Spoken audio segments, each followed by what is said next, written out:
حاضرین اکرام، حضرت بندہ نواز قدس اللہ تعالیٰ سرہ العزیز جس گھرانے میں انہوں نے آنکھیں کھولیں وہ امام حسین کا گھرانہ تھا۔ اب یہ ایک بات ہی کافی ہے، حسین کا بیٹا ہونا یہ کوئی بات معمولی بات نہیں ہے۔ جو لوگ جانتے ہیں امام حسین کون ہیں ان کے لیے تو گردن جھکا دینے کے لیے قیامت تک امام حسین کا نام ہی کافی ہے۔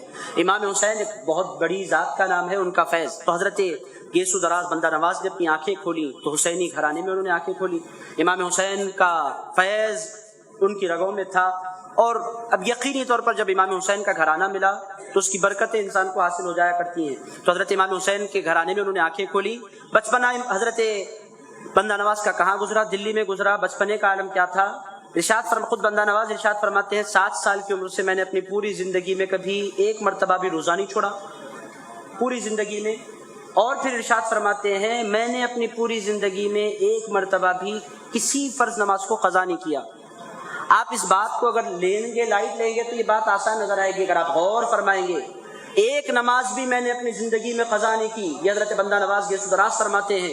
اگر آپ غور فرمائیں تو یہ کوئی معمولی بات نہیں ہے۔ انسان ہے تو پھر انسان کے کچھ تقاضے بھی ہوتے ہیں۔ بحیثیت انسان تو تشریف لائے ہیں، بحیثیت فرشتہ تو نہیں آئے تھے، بحیثیت نعوذ باللہ جن تو نہیں آئے تھے، بحیثیت انسان آئے تھے۔ انسان ہے تو پھر انسان کے پاس اس کی ماں ہوتی ہے، انسان کے پاس اس کا باپ ہوتا ہے، انسان کے پاس اس کی بیوی ہوتی ہے، ان کے بچے ہوتے ہیں، ان کے رشتہ دار ہوتے ہیں، ان کی ذمہ داریاں ہوتی ہیں، انسان کے پاس بیماریاں ہوتی ہیں، انسان کو سفر کرنا پڑتا ہے، دشواریاں ہوتی ہیں، بعض مرتبہ انسان بزی ہو جاتا ہے، بعض پھر انسان ہے تو پھر نیند بھی ہے، انسان آرام بھی کرتا ہے۔ تو ہزاروں ریزنز ہیں جن کے سبب سے کسی نہ کسی کی نمازیں چھوٹ جایا کرتی ہیں، مگر بندہ نواز فرماتے ہیں کہ اللہ گواہ ہے میں نے اپنی پوری زندگی میں کوئی نماز قضا نہیں کی۔ یہ حضرت بندہ نواز ہیں، اور ارشاد فرماتے ہیں میرے بچپن ہی سے میرا عالم کیا تھا، میں چھوٹا تھا مگر اللہ رب العزت نے میرا ادب میرے ساتھیوں کے دلوں میں ڈال دیا تھا۔ میں چھوٹا تھا مگر میرے ساتھ کے جو بچے تھے، کبھی کوئی بچہ میرے آگے نہیں چلا کرتا تھا، تمام کے تمام بچے جو میرے ساتھ میرے دوست ہوتے تھے میرے پیچھے پیچھے چلا کرتے تھے۔ اور ایسا بھی ہوتا تھا کہ میں جب نماز پڑھ لیتا تو پلٹ کر بچوں کی طرف مخاطب ہو کر بیٹھ جاتا تو پورے بچے بیٹھ جاتے، پھر میرا خطاب ہوتا، میں انہیں تلقین فرماتا، نصیحتیں فرماتا، اور وہ ایسے سنتے جیسے بڑے بڑے لوگ سن رہے ہوں۔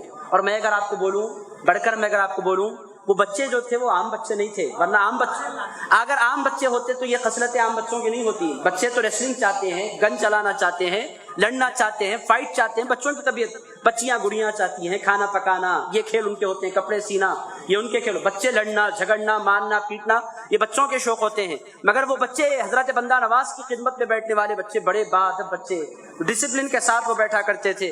میں اگر بڑھ کر بولوں، میرا جو وجدان کہتا ہے وہ بچے عام بچے نہیں رہے تھے، ان بچوں کو بندہ نواز کی صحبت کے لیے اللہ نے چنا تھا تو ان بچوں کو بھی اللہ نے ولایت عطا فرما دی تھی۔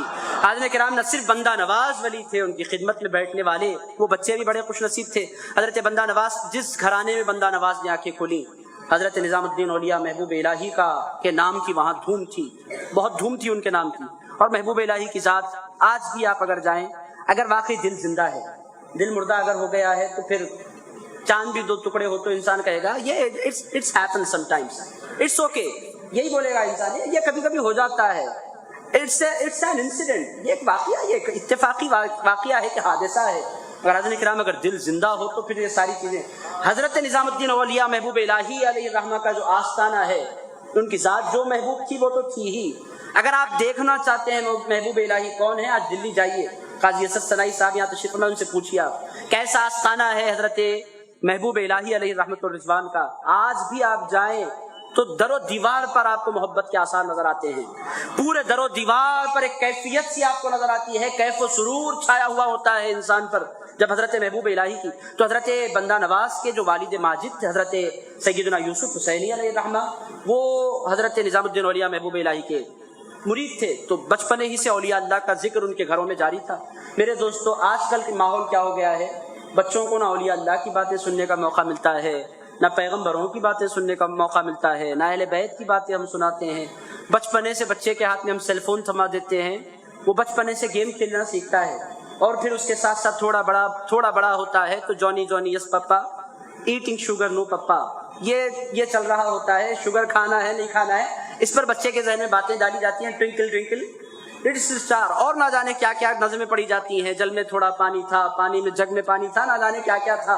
میرے دوستوں، بچوں کے ذہنوں میں یہ باتیں ڈالی جاتی ہیں۔ آپ اگر دیکھیں حضرت بندہ نواز کی اگر آپ سرگزشت سنیں، اگر ان کے احوال سنیں،